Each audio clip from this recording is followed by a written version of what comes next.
Hey everyone, how's it going? Welcome back to another video here. So we got some really big news that came out. We finally got that EW article that a lot of us were expecting was going to drop this week. It is now officially dropped, and we got some first looks at part 3 here, and man, it looks really great. So as always, make sure to be a subscriber if you do want more Walking Dead content like this. They're obviously going to be dropping a lot more stuff, like not Entertainment Weekly, but The Walking Dead.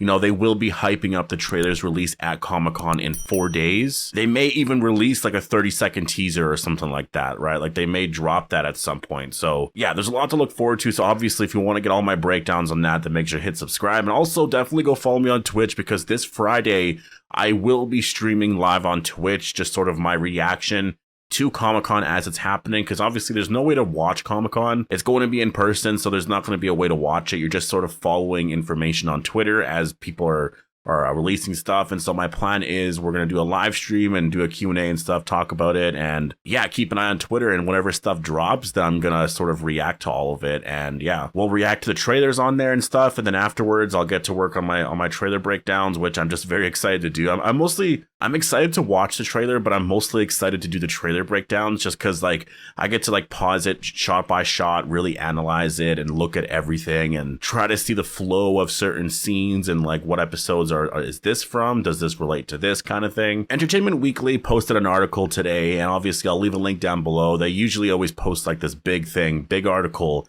every single year, like the week leading up to Comic-Con. And we got some images here. This first image here is of the Commonwealth, which, you know, like this is probably going to be my thumbnail just because it looks really incredible. I mean, there's a lot of smoke here. Why is that, right? Why is there all of this smoke here? And just trying to analyze the shot in general, I mean, what are they doing here, right? And if you look behind this one Commonwealth trooper here, you do see like this pillar of some sorts here. You do see like the train cars in the back.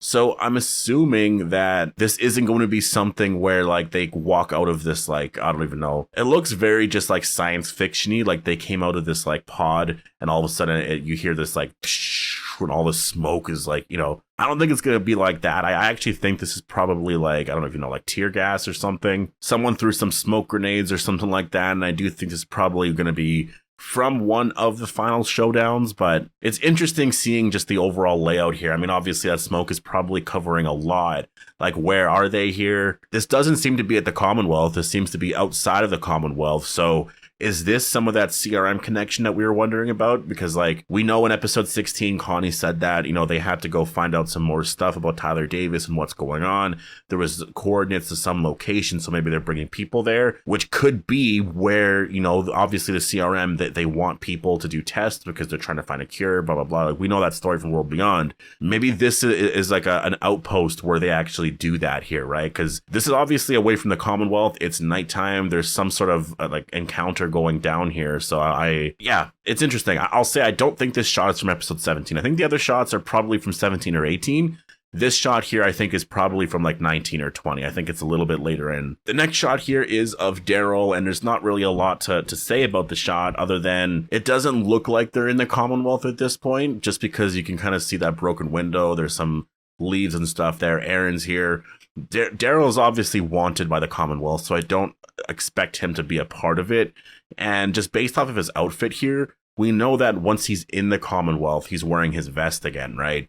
So I think when he gets there, he gets his vest on, this and that, and then that's when a bunch of stuff will happen within the Commonwealth. I think beforehand, though, he is still wearing this outfit here. He's still wearing this shirt. So that's why I'm assuming that this is probably from 17 or 18. This could even be from the opening minutes of 17, like those first like 10, 20 minutes where maybe they're trying to come up with a plan on what to do next. And so, you know, Daryl and Maggie, like that's where Daryl and Maggie are like, okay, well, we're going to go to the Commonwealth, this and that. Or maybe he's looking at Negan at this point, right? And he's like, no, we're going to send you in. And so that's where we get some of those scenes, right? So yeah, anyways, yeah, really cool shot though. And then we go to the next shot here of Carol. And we already saw some of this already from the Talking Dead scene, but this is a scene of her and Judith. Like, you don't see Judith here, but she is in the scene here. And what she's looking at is she's looking out the window because she can hear all the riots and the protests. It's actually more protest than anything, but it's going to turn into riots. It's going to get really crazy. But as of now, it's just like protest test because people don't like Pamela Milton because of all the stuff with Sebastian Milton and that heist that resulted in a lot of people's deaths. So yeah, we're seeing a lot of that, and she's just kind of reacting to that over there. And we did actually get some information here. She did actually talk about the final season. Angela Kang said that there are going to be some twists and turns in the journey, but also some really beautiful emotional scenes. In the second block of episodes, they were sort of torn apart,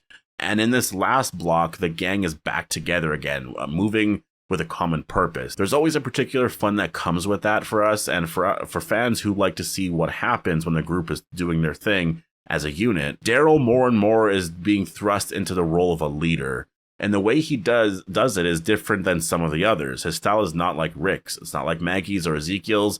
Daryl is Daryl. He's not the guy who likes to give a lot of speeches. He kind of likes to do. You're going to see Daryl have to step up in some of his decision making in some key ways, and he's going to be very crucial to the way all the events play out in this season. We also have to remember that Daryl is a parental figure to Judith and RJ, and that's an important part of the story as well. His role with those kids and the things that they'll all do to protect the children of the apocalypse. And that's on Daryl there. Like, that's obviously something that, like, yeah, I mean, really for the last couple of episodes here, like, he's gonna have to be like the leader, you know.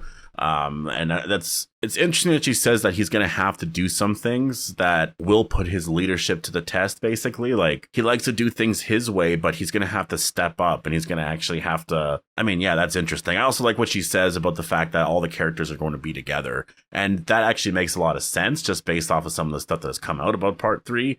All the characters seem to be basically together again, so that's kind of cool. They're all moving together as a group, and it's not going to be so much what part 2 was, where you had all these different storylines everywhere, which was fine personally. Like, I actually didn't really mind it too much, but it is fun when all the characters are together. You know, the last time they were really all together, like really all together, I think was probably early season 9. I know there was probably moments here and there afterwards, but early season 9, when they all went to that museum, that was just a lot of fun. Like, honestly, she actually talks about Carol here and says Carol is someone who's come so far in her journey, and there's been times when she's been really, really tormented about the things she's had to do.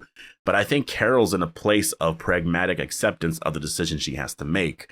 We'll get to see some really cool moments from Carol as she's just outwitting and outlasting those that are seeking to do harm to her folks. She gets to have some memorable moments with both villains and our heroes. She's like a chess master who's playing 4D chess while other people are just kind of cranking along moment to moment, which obviously makes sense. Like, you know, a lot of what we saw here in part 3 from Carol is that she has a lot of scenes with Lance. So that's kind of why my overall prediction is that she's going to be the one that kills Lance, right? I don't really know who else is going to be the one to do it, unless they do something where Carol is working with someone else and then someone else does it. I don't know, but it's really exciting. I'm really, really hyped. Like, I imagine they probably will release some more interviews and stuff like that over the next couple of days. Like usually that does happen. I don't know if they will, but they should, because usually there's some stuff with cast members and whatnot. And so that's something that a lot of people are definitely very, very excited for right now, because the trailer's releasing in 4 days, and there's a lot of buzz online right now about just everything Walking Dead related. Like, there's some stuff with Andrew Lincoln because he was spotted. I believe that image or the photograph was actually in the UK, and it was from like the last weekend or something, at least from what I was seeing online. But that doesn't really mean anything anyways, even if it was in America. I guess people could get kind of excited about that, but it's still the weekend before. Like, if he's going to be in America, like, he's going to be there in the next couple of days, right? Like, he's not going to be there right now. But still, it was really cool to see him because he actually has sort of that Rick Grimes beard back. His hair is growing a bit longer. He just kind of looks like Rick in, honestly, he kind of looks like Rick in like season 9, but like his hair grew out a little bit, because Rick in season 8, he had the white beard, but it wasn't as white as it eventually got. And that's why I'm really excited. Like, I really want some Rick movie news to come out, because, like, man, Rick has always had sort of these iconic looks over the years. And like, you look at season 1, he had that certain look, 2, 3, you know, and 8. Like, during All Out War, he just mostly wore that blue shirt. Like, that was his look. Season 9, he has like that beige shirt or whatever. I just think that it would be really cool to have him back to see what he would look like now. And yeah, I don't know. I'm definitely really excited. There's a lot of stuff that, like, I think fans should be excited about, because I do think this year's Comic-Con is going to be big. They are going to address a lot of that Rick stuff here, so we're just gonna have to wait and see what happens with that. But I'm gonna leave it here. Make sure to post all your thoughts down below. Hope you guys all enjoyed the video, and I'll see you guys in the next one.